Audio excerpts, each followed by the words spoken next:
உலகை சுற்றி இங்கிலாந்தின் நியூ கேஸ் நகரில் வரலாற்று முக்கியத்துவம் வாய்ந்த ஹாட்ரியன் சுவர் அமைந்துள்ளது. இதன் அருகே நின்ற ராட்சத மரத்தை டேனியல் கிரஹாம், ஆடம் காரூதர்ஸ் ஆகியோர் 2023 வெட்டி சாய்த்தனர். இதில் மரத்தின் சில பகுதி விழுந்து ஹாட்ரியன் சுவர் சேதம் அடைந்தது. எனவே வரலாற்று நினைவுச் சின்னங்களை சேதப்படுத்தியதாக கூறிய இருவரையும் போலீசார் கைது செய்தனர்.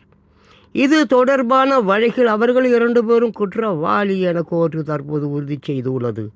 அதே சமயம் அவர்களின் தண்டனை விவரம் இன்னும் அறிவிக்கப்படவில்லை.